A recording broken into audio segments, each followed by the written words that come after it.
Finally, some focus. I know, I've been a little here and there. Some things just had to play themselves out. Waking up post-cancer was weird. I have a recurring vision seared into my brain that defines the era that followed. A near drowning victim, emerging from the water, all bulging eyes and gasping breath. On my 50th birthday, I woke up in my parents' house in a bed that was once my brother's and then my firstborn son's. I was homeless, bankrupt, separated from my husband and children, jobless, carless, and very, very sick. I was just nearing the end of an aggressive 4-month chemo regime. I refuse to call it therapy. And about to embark on an out-of-town 6-week radiation rampage.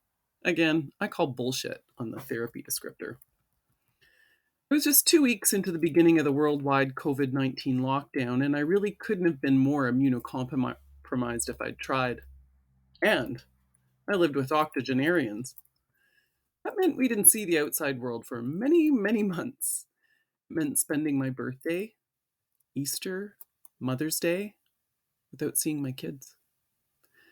It meant they were afraid of coming within 6 feet of me or being indoors with me for over a year for fear of being the one that brought the germ that killed me. It was hell, a drawn-out shitstorm of hippopotamic proportions. This is called endurance. Yes, it was hell, and I'm here to tell you it was a pretty wild ride, but I'm out the other side. And you know what that means. It means that you can imagine getting out the other side of your debacles, too. I like to share the things that got me through and pass forward tools that help me find joy in my shitstorms, so you can in yours.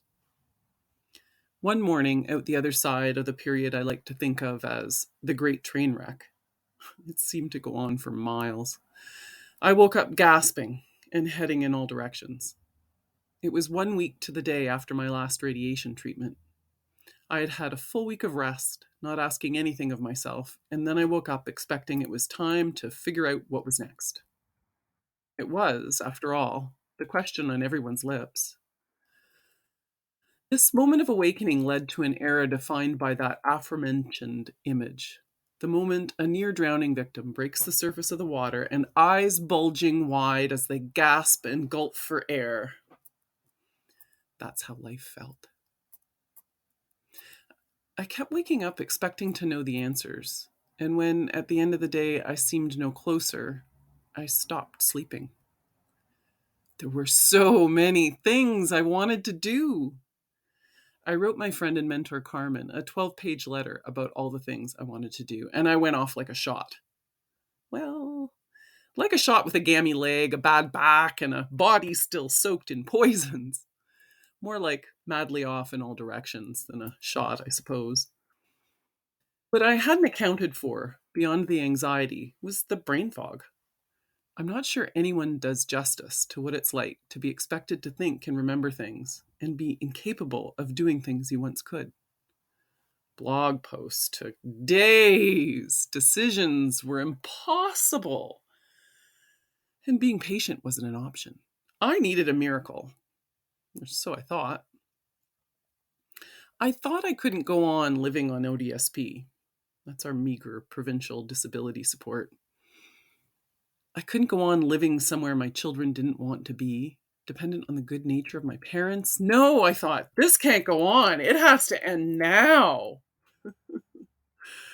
Well, I'm here to say it didn't end now. I woke up from the aftermath of cancer in July of 2020 and thought I should be basically fully functional. Now, as we approach 2023, I am finally A, accepting a whole bunch of things I cannot do, and B, I have prioritized what is left and figured out what's at the root of what's most important to me. I need to build time into my life to write. It seems to be part of my DNA, my purpose, and the reason I'm still alive today. And if I'm going to write, I have to give up many of the ways I wanted to help the various audiences I wanted to help in the ways I thought I wanted to help them.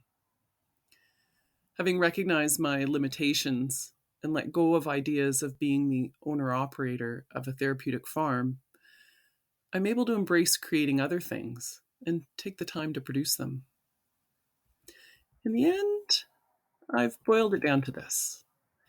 I want to sit at the intersection of resilience and horsecraft and talk about what helps humans and horses find a harmonious language, the magic we're all looking for with horses, and what we need to find joy in our shitstorms.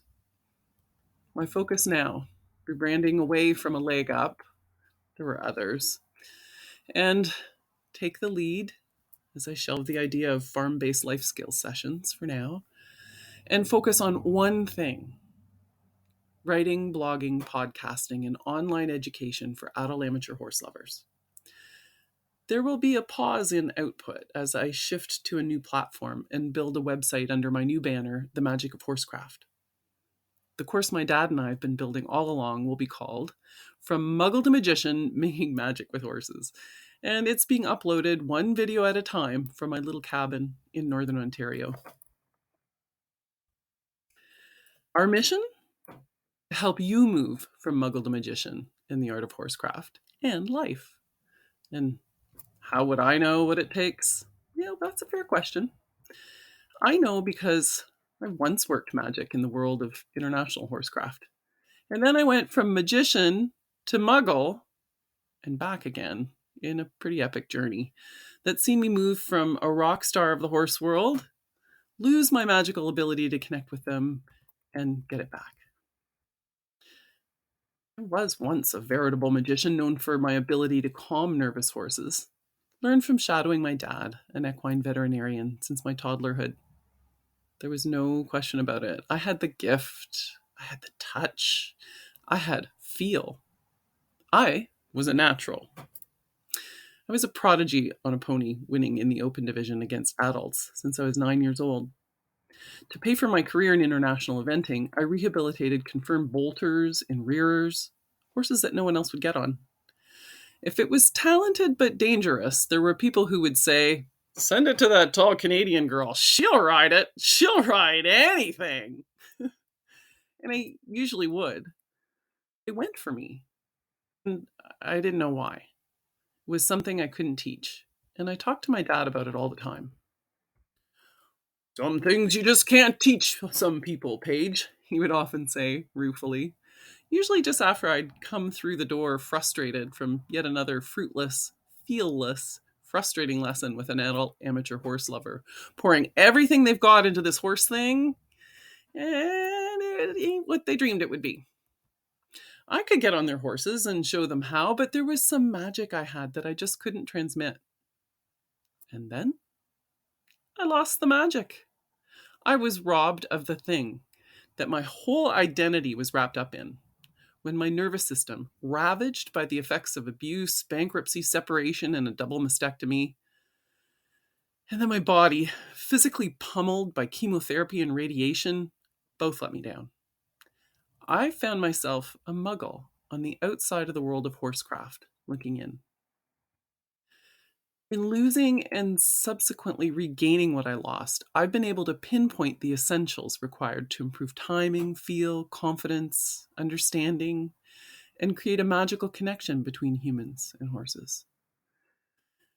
My father and I together are uniquely positioned to help adult amateur horse lovers sift through the mountain of conflicting information in the horse world and become the confident equine steward their horse needs them to be.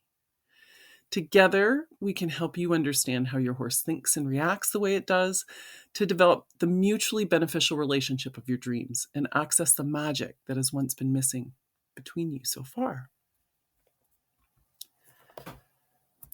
My dad and I have come up with a series of courses aimed at helping you, the average horse-loving human who wasn't born into a horsey family, discern between disparate methods and be able to cross-train your horse with various mentors and make a recipe for magic all your own that has you sleeping soundly and your horse running up to greet you upon arrival. You'll know how to make your horse happy, and you're guaranteed to be able to customize your learning with personalized feedback and live Q&A sessions. From Muggle to Magician, Making Magic with Horses is the first in a series of 3 courses the foundation of what every horse steward should know to make informed decisions about training methods, stabling, and general care. In a confusing world with endless ways to interact with horses, we'll give you what you need to choose a pro and a place for you and your horse that align with your values and honor your horse's intrinsic needs. Stay tuned to get my new freebie, a video excerpt from our new course that gives you the one thing I think is most overlooked when training horses. Learn the one most important thing that led to my unlikely success on a little crossbred Irish draft in the Olympic sport of 3-day eventing, and how to apply it to create trust, calm your nervous horse, avoid explosive behaviors like rearing and bolting, and settle your horse into a new place and situations. How to increase your confidence. Will even help avoid refusals and chip-ins, and help you be the leader your horse needs you to be, to get out of all kinds of tight spots. You can email me, Paige, at themagicofhorsecraft.com to get your free video and PDF while I work out the kinks of website creation, and you can become one of our founding members with special privileges and pricing as this all rolls out. Until then, as always, take a chance and remember, anything is possible.